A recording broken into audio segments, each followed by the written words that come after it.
इस वीडियो में हम बात करेंगे न्यायालय में जो विचारण अर्थात ट्रायल के दौरान जो गवाह गवाही देते हैं उन्हें किन शब्दों से प्रदर्शित किया जाता है।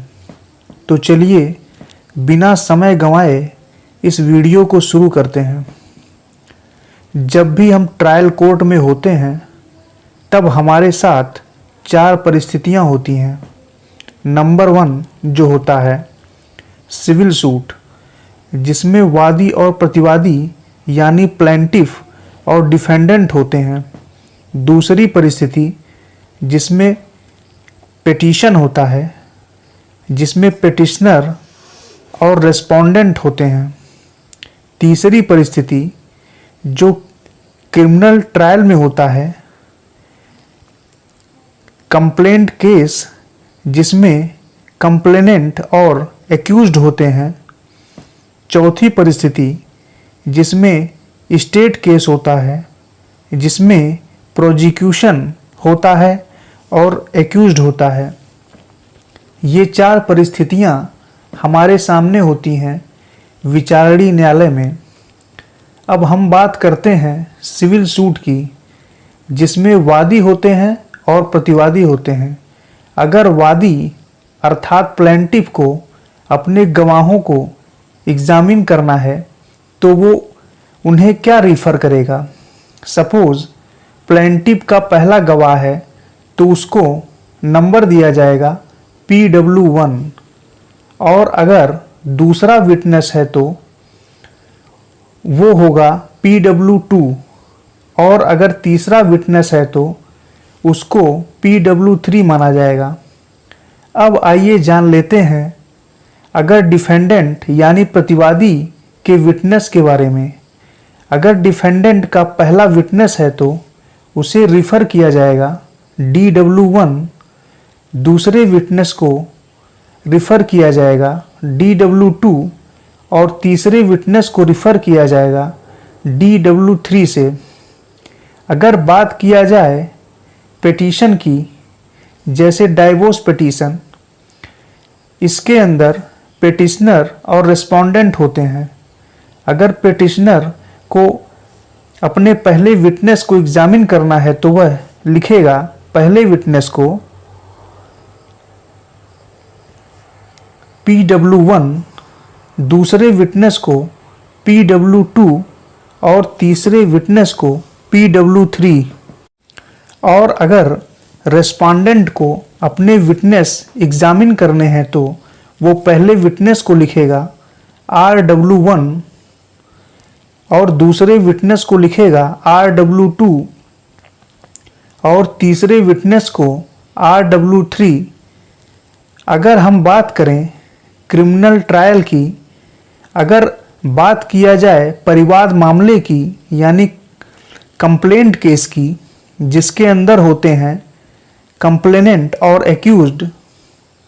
अगर जो कंप्लेनेंट होता है वो अपने विटनेस को एग्जामिन करेगा तो वह रिफ़र करेगा पहले विटनेस को CW1, दूसरे विटनेस को CW2 और तीसरे विटनेस को CW3।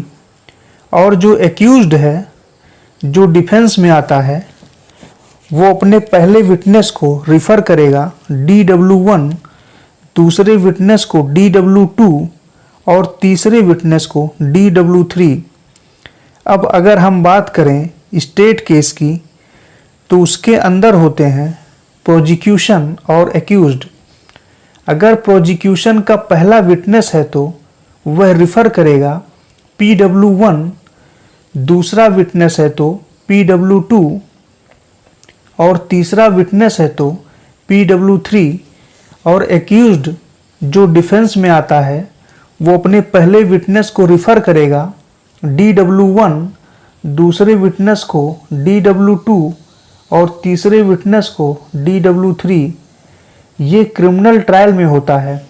अब हम बात करते हैं सिविल सूट की, जिसमें एक से ज़्यादा डिफेंडेंट यानी प्रतिवादी होते हैं और उनके अलग अलग अधिवक्ता होते हैं। उस परिस्थिति में जब वे एविडेंस लीड करते हैं तो वे अपने विटनेस को कैसे रिफ़र करते हैं। मान लीजिए सिविल सूट है, उसमें 3 प्रतिवादी हैं, डिफेंडेंट है और उसके अलग अलग वकील साहब हैं।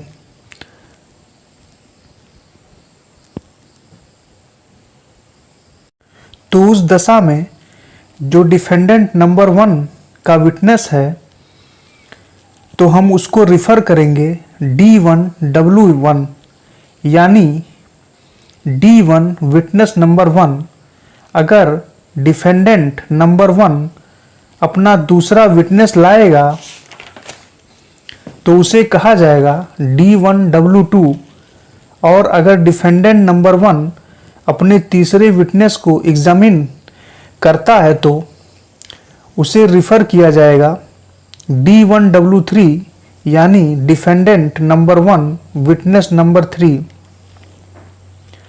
और अगर आप डिफेंडेंट नंबर 2 के अधिवक्ता हैं तो आप रिफ़र करेंगे पहले विटनेस को D2W1, दूसरे विटनेस को D2W2 और तीसरे विटनेस को D2W3।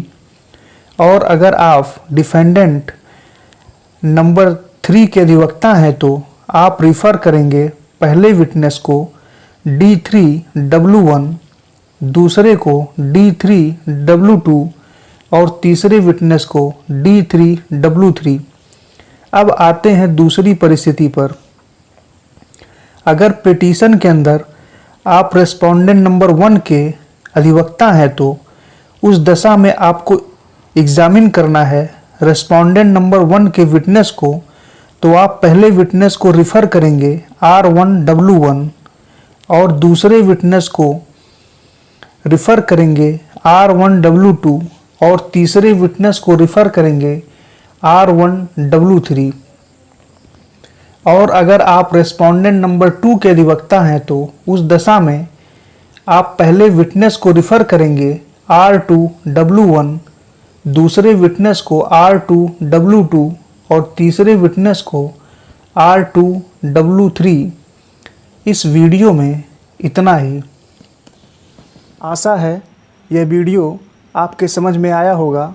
भगवान करे आपका दिन शुभ हो।